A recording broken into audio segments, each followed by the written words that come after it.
इस कहानी की शुरुआत भविष्य की दुनिया से होती है, जो कि एक डार्क एज है। धरती पूरी तरह से बर्बाद हो चुकी है और यहाँ पर पेड़ पौधे और जानवरों का बर्ताव पूरी तरह से बदल चुका है। आज से कई सालों पहले वैज्ञानिकों ने एक डीएनए पर एक्सपेरिमेंट किए थे, जिसके बाद धरती का वातावरण पूरी तरह से बदल गया, क्योंकि उसकी वजह से धरती पर वायरस फैल गया, जिससे खाने वाले सभी पेड़ पौधे, जानवर और इंसानों की एक बहुत बड़ी आबादी धरती से खत्म हो गई और अब धरती पूरी तरह से बदल चुकी है। साथ ही यहाँ पर कुछ ऐसे पेड़ पौधे भी हैं जो इंसानों के ऊपर हमला करते हैं। जानवर भी पूरी तरह से बदल चुके हैं। इंसान अपने आप को इन सब से बचाते हैं। यहीं पर एक शहर है जिसका नाम है सिटाडेल।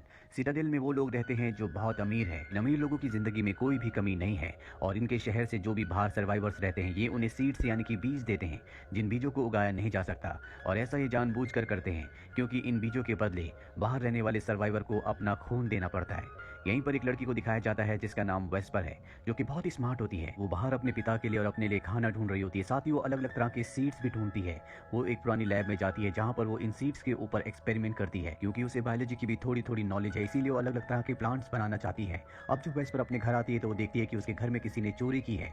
दरअसल उसके पिता बहुत ज्यादा बीमार है और पैरालाइज है, ना वो चल सकते हैं ना ही बोल सकते हैं। एक मशीन के जरिए उसने अपने पिता को जिंदा रखा हुआ है, लेकिन अब चोरी करने वाला यहाँ का जनरेटर भी खराब करके चला गया है। इसीलिए उसे किसी भी कीमत पर इलेक्ट्रिसिटी को वापस लाना होगा, तभी वो अपने पिता को बचा सकती है। इसीलिए वो अपने पिता के भाई जॉनस के पास जाती है, जो कि उसके अंकल हैं।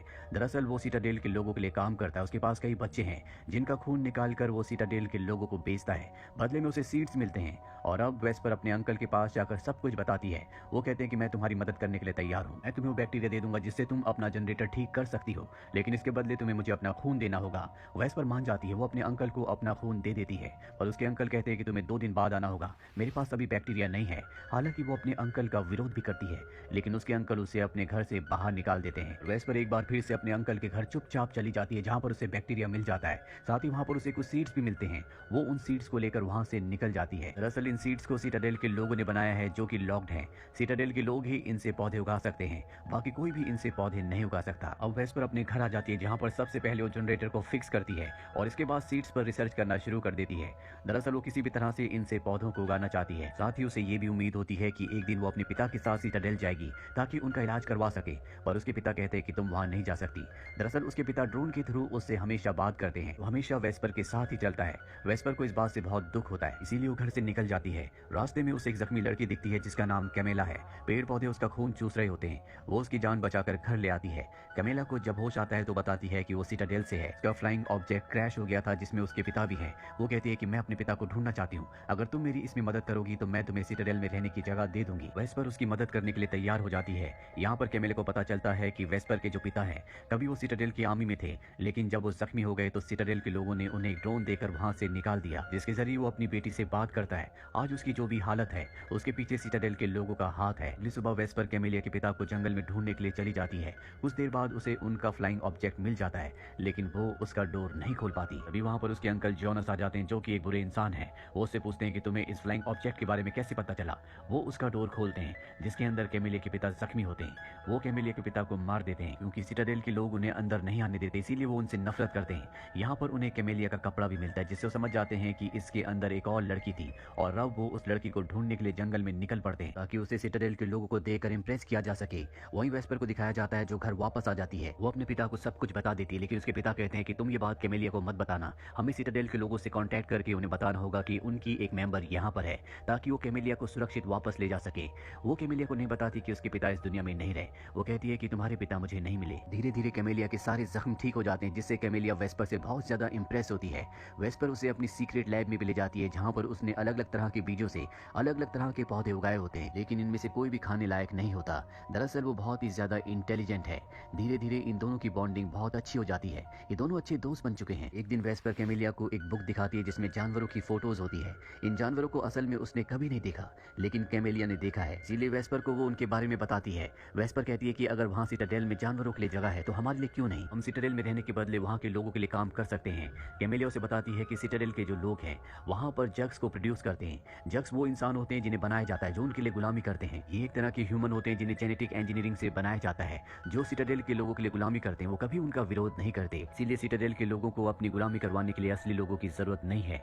अब किसी भी तरह से वेस्पर कैमेलिया को उसकी दुनिया में यानी कि सिटाडेल में वापस भेजना चाहती है, लेकिन उसके पास वहाँ के लोगों से संपर्क करने के लिए कोई भी ट्रांसमीटर नहीं है, पर उसके अंकल जोनास के पास है। इसीलिए वो ट्रांसमीटर ट्रांसमीटर का इस्तेमाल करने के लिए जोनास के घर जाती है, लेकिन उसके अंकल जोनास उसे देख लेते हैं और उसके ड्रोन में कुछ खराबी करके वहां से उसे भेज देते हैं।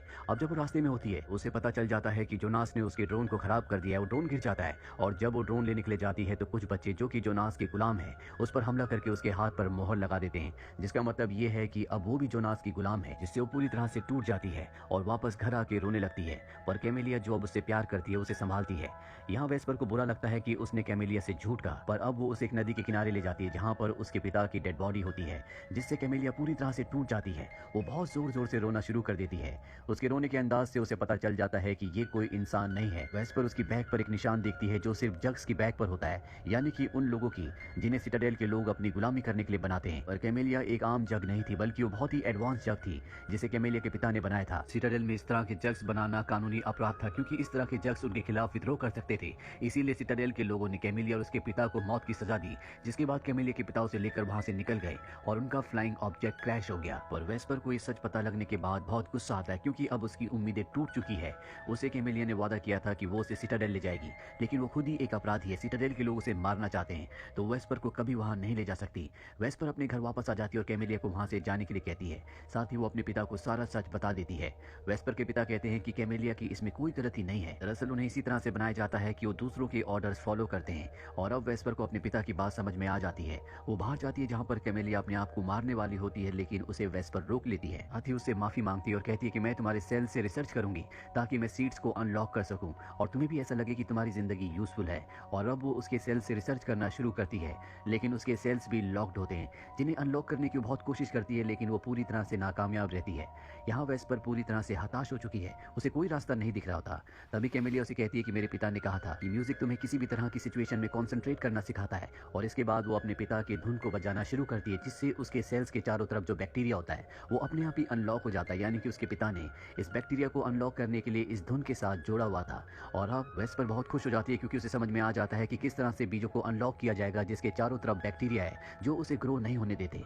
वो अपनी लैब में जाती है और बीजों के ऊपर एक बार फिर से एक्सपेरिमेंट करना शुरू कर देती है और जल्दी वो बीजों को अनलॉक कर देती है, यानी कि अब इन बीजों के जरिए धरती पर फसल उगाई जा सकती है। वहीं घर पर दिखाया जाता है जहां पर वेस्पर के अंकल जोनस पहुंच जाते हैं। वो कैमेलिया को देख लेते हैं और उन्हें पता चल जाता है कि ये सिटाडेल की कोई इंसान नहीं बल्कि एक जग है। वो उसकी प्रोग्रामिंग को चेंज करने लगते हैं, लेकिन तभी यहाँ पर वेस्पर पहुंच जाती है, उसके ऊपर हमला करते हैं। जोनस अकेला होने की वजह से उनसे जीत नहीं पाता और अब वेस्पर जोनस से एक सौदा करती है। वो कहती है कि तुम इसके बारे में किसी को नहीं बताओगे और इसके बदले मैं तुम्हें वो बीज दूंगी, वो फॉर्मूला दूंगी जिससे तुम अपने लोगों का पेट भर सकते हो, फसल उगा सकते हो। जोनस इस डील को एक्सेप्ट करके वहां से निकल जाता है, पर उसने इनसे झूठ कहा होता है। वो घर जाने के बाद ट्रांसमीटर से सिटाडेल के लोगों को बता देता है कि उनकी जग जो भागी थी वो यहाँ पर है। वो वेस्पर के घर का पता बता देता है। वहीं वेस्पर ने बीजों को अनलॉक करने के लिए जो केमिकल जो लिक्विड बनाया होता है वो उन्हें कुछ बीजों के ऊपर डालती है, जिससे बीज अनलॉक हो जाते हैं और तभी इनके घर के अंदर जहरीली गैस फैलना शुरू हो जाती है। वेस्पर के पिता समझ जाते हैं कि सिटाडेल के लोगों को इस बारे में पता चल चुका है कि उनके घर में एक जग है और ये उनका हमला है। कैमेलिया तय करती है कि वो अपने आप को सिटाडेल के लोगों को सौंप देगी,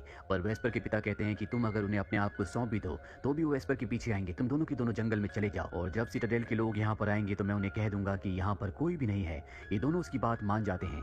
वेस्पर और कैमेलिया दोनों जंगल चले जाते हैं। वहीं सिटाडेल के सोल्जर अब आते हैं जो सबसे पहले वेस्पर के अंकल जोनस के घर जाते हैं और उन्हें मार देते हैं, क्योंकि उन्हें पता होता है कि जोनस उनके खिलाफ है।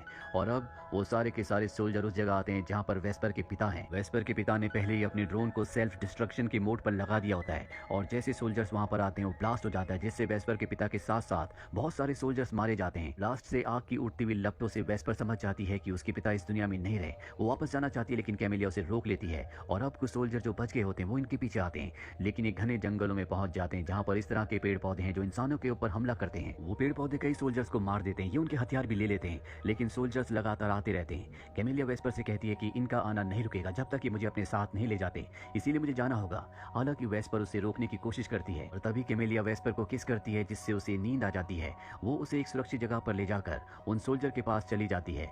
सोल्जर्स कैमेलिया को अपने साथ ले जाते हैं। अगली सुबह वेस्पर की जब आंख खुलती है तो वहां पर कोई भी नहीं होता। वो वहां से अपने घर जाती है जो पूरी तरह से राख में बदल चुका है। वो वहां पर कुछ सीड्स को प्लांट करती है जिनसे अब पेड़ पौधे उग सकते हैं। तभी यहाँ पर कुछ बच्चे भी आ जाते हैं जो जोनस के गुलाम थे, पर अब जोनस मारा जा चुका है, इसीलिए सब आजाद हो चुके हैं।